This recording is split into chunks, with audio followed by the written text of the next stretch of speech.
All right, as Saturday's Trump tariff deadline nears, today we're expecting to hear from a newly formed coalition of Canadian border mayors as they join the fight against U.S. tariffs. Meanwhile, the already formed Canada-U.S. Council has already spent many hours, many days, even a couple of weeks now, planning for what's possibly in store. Joining us now is a member of that council, Arlene Dickinson, who you also know as a celebrity investor on Dragon's Den. Arlene, thank you for joining us. Oh, it's my pleasure, Carolyn. All right, Arlene, you are someone very familiar with the art of the deal. Do you think Donald Trump will follow through with these tariffs, or is he bargaining for something else? Yeah, and if it's okay with you, maybe before we start, I just want to pass on my deepest sympathy on the tragic accident that's happened to the American people and the families and friends of those that were lost. It's really a horrible story, and I just want to make sure I say that because it's such an important moment for everybody, and it's really tragic. But back to your question, in terms of what I think. Sorry, and do you mind reframing that question? I just got kind of caught up in that moment because it's really a sad event. For sure it is, Arlene. The question we were asking was Trump and his threat, the threat of these tariffs. Do we think he is going to follow through with this, or is he bargaining for something else here? It's a really good question. I mean, listen, I believe that part of his negotiation style is to leave uncertainty and to not let everybody know exactly what his plans are. But we can't believe that he's bluffing. We have to take this very seriously. He definitely has every intention of trying to get what he needs to get. And we know that the border is very important to him. We know that security is very important to him. Whether he's using the threats of tariffs as a way into resolving that is a question. But I do believe that the days of fair trade are gone and that there are going to be tariffs implications in some way, shape, or form.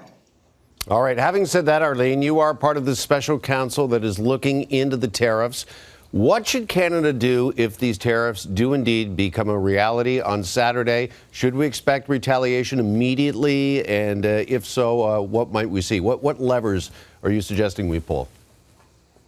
I think the plans are in place for any variety of different retaliations that happen. But what we don't want to do is escalate the situation. What we want to do is show strength in the situation.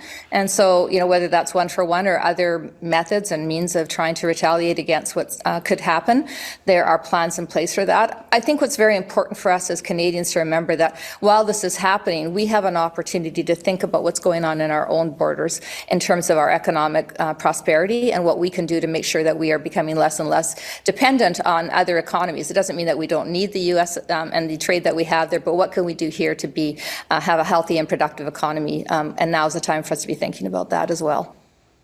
Arlene, we recently had your former fellow Dragon, Kevin O'Leary, on our show, and it got quite a reaction from our viewers. Here's some of what he had to say. Nobody wants to sell their sovereignty.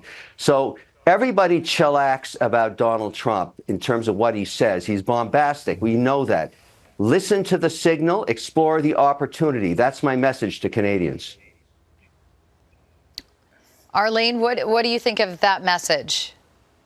I mean, maybe instead of explore the opportunity, he could have used the word exploit the opportunity in his case. I think he's got a lot of self-interest here.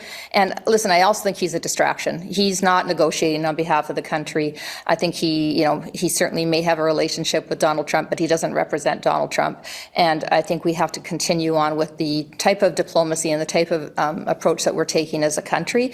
And we want to stay, we want to keep our sovereignty. We want to make sure that we're doing the things that we need to do to maintain our economic independence and our viability in our nation. I mean, this is just really critical. So what he says, I don't pay a lot of attention to it, to be frank. All right, we're going to have to leave it there. The countdown to Saturday is on. We'll all be watching closely. And Arlene, thank you so much for joining us this morning. Appreciate it. Thank you very much.